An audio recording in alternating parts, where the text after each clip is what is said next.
This dumb son of a bitch. And he is desperate for a fix. Look at him. Perfect example of why mothers eat their young. I can't believe it, man. What are we gonna do with this guy? I don't know, he's gonna break everything he can find. You know, they say barn find, and then that wasn't a barn find. No. It was I think they found that in the woods somewhere. Bottom of the lake. The Loch Ness Monster drug it out. That's not gonna stop the wasps from attacking you.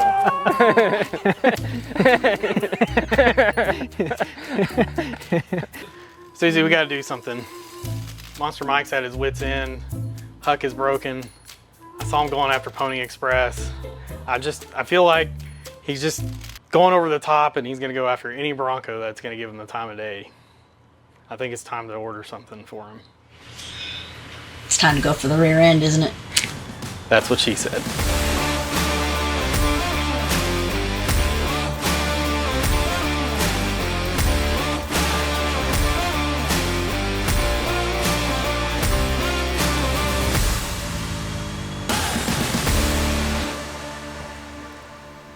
Hey Brian, do you know how to set points? Oh man, that's strange. What is that? It's time. It's definitely time. What's up? Come here, Michael. We're gonna have to have an intervention. Why? How many is this now? Look man, I told you. I was just doing what you told me to do. What, 3? Look, I honestly lost count, but this has got me really concerned. Like, what is this? Well, so they sent it to us in this nice shipping case. Here, if you want to. Man, that thing's heavy. Yeah, a little bit. That's a nice case, by the way. It is a very nice case. Oh. So, obviously, much more webbing than your factory third member housing. Wow, look. You guys. Well, yeah, it's built for you. Look, no homo, okay? Let's get this thing out of here and actually get a good look at it. 1,200 horsepower. 1,200 horsepower. Man. Obviously, you can see from here, we have a billet pinion support with a Daytona bearing in it. Man, that the yoke is a lot bigger. Yes, we went to a 1350 billet yoke versus your cast 1310. Wow. So this is much stronger. Here, I'll take this. I'll take that.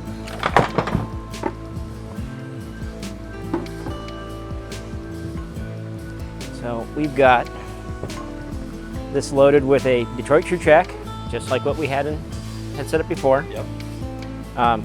These caps are nodular and much stronger than the small, little, tiny caps that came on these originally. Wow. Yeah, I can see the difference right there. Yeah. Okay. And this is loaded with a set of US gears, 456 gears. Okay. So same gear ratio we had before, with a US gear set. So this is also something I just kind of noticed. Check this out. Yes, the flange is much thicker. Yeah, the flange is thicker, but look at all the webbing too. Well, that's the point about this is it's able to carry all of that load, where the original stuff is I mean, it's adequate for street driving, but it's not designed for doing burnouts, off-road driving, you know, really pushing the car hard. And that's really designed for a 302 that put out in its heyday a couple hundred horsepower. Yeah. And we're probably double that in Huck now. So what you're saying is that this is the official third member for the 4500 Club. Yes, this is the official 4500 Club rear end third member. Excellent. So I noticed that there's also a new skid plate from James Duff on the table. Yeah, so unfortunately, the original one, it did its damnedest to keep the pinion support in the car, but it left anyways. Obviously take Huck to that next level. What are we waiting for? Once I get this in, a drive shaft. Let's do it. I'm ready. You ready? Yeah, let's I'm ready. go. Let's do this.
you doing, Michael?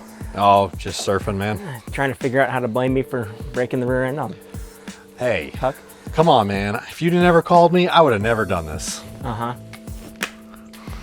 Saved you some bits and pieces. You can make like a pendant or something, or necklace out of this one. I'm gonna make you a necklace. It's gonna be really tight around the neck. Like this. Yes. Thanks, though. So we got Huck back together. Yeah. Yeah, it actually looks really We have good. fixed the bed, which was a giant hole, and Yes. now looks, for the most part, like it never even happened. Yes, that took the wind out of my sail, but I gotta say, Brian, all that pounding you did, it actually made it look a lot better. And then while I did that, obviously we had tank out, so we got the new EFI tank in, but we don't have EFI yet. We're just setting that up for carbureted. Right. Yep, that's good because the other tank couldn't do body lift and it wasn't set up for carbureted. So what a good time. It's like killing two birds with one stone. That's right. It's a beautiful tank that Lick Creek designed and James Duff sells. That's right. Put a skid plate on it. It is a beautiful piece. And we took the time to do a tech install video, so that's coming soon as well. Yeah. Look forward to that, guys. And then Yeah, tell me about the torque tamer. so the How'd that torque go? tamer did not fit with the new Strange third member. Yeah, a lot of grinding and cutting. Not a lot, just clearancing, Enough. right? Yeah. So basically just kind of clearance all of the brackets for that and the skid plate to make sure that they would fit onto the Strange third member. There's a lot more beef around the bearing caps, front and back on this.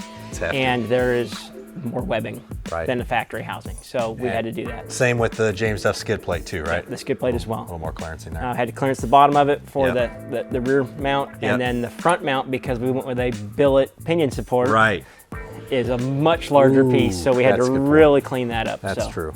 You know, now that we're back on track, it's nice to be able to look at other things too, like the brakes. Yeah. During this time, we actually did upgrade the brakes. Uh-huh. So the brakes on this were actually in pretty poor shape. Most of the hard lines were pretty rotted out. Well, the rear brakes weren't even functioning, right? No, they didn't work at all. No wonder I was flat spotting tires. Yeah, the proportioning valve was obviously stuck to one side. It just didn't do anything. All right, so run me down here. What did we add and change here? Okay, so on the brakes, we did brand new hard lines all the way around. All right. And they're all stainless, so we don't have to worry them rusting out again. Awesome. We did a brand new James Duff bracket for the booster, a brand new James Duff booster, a Willwood master cylinder, and a Willwood proportioning valve. That integrates to the master cylinder? That integrates right next to the master right cylinder, there. so it's super easy to adjust. We can really tune this thing into where you can flat spot all 4 tires. Ooh, perfect. What else did you do for me on the brakes? I added a line lock in for you. So that way you can lock the fronts and do a smoking crazy burnout. Ah, I love it. It's hard to do them with 3 pedals. Yes. It's very hard to heel toe in a Bronco. The pedals are so far apart. Right. So we got that working. And So don't forget when you're going to wrap this up to add the gear oil. Okay, that's pretty big. And also, we like to use Lucas 8090 conventional. And the reason why is because we're running a Detroit True Track and we want it to work when we go off-road. Yeah, those helical cut gears don't want a synthetic oil that slips really easy. They want something that starts to have a little bit of a drag to it. That's right. And it works beautifully with those. Now, also remember to do your break-in process. You need 250 miles on this Bronco before you start really getting after it. Yeah, so no burnouts, no hard launches. No trying to race the kid with the Honda Civic down the street. Dang it. Just easy driving, cruising. Yep. That's right. And try to break that up into about 25-mile increments. That way you're not overheating the gear set, overheating the new bearings. Right. Because technically while you're doing this, you're kind of heat treating all these components. Got it. And you're doing that in the car. That's smart. So now that Huck is back, better with stronger parts, you know, we can move our launch RPM to 6,500. I mean, if you really want to bay window the block that bad, we could definitely do that. Nah, I can take it. Well, it'll hang together. It's definitely we've had it apart. It is a balanced bottom end. Yeah, so it's a good strong motor for sure. It's a good base for you to wreck everything else around it. I can't wait. Well, hey, thanks for watching, and don't forget to subscribe. We've got a lot of great content on the way, especially now that we've got Huck back in gear. Yes. It drives not only in 4-wheel drive with the front wheels, and now it drives with just rear-wheel drive. Yep. So make sure you guys leave a comment, and we'll look forward to seeing you guys at the next one.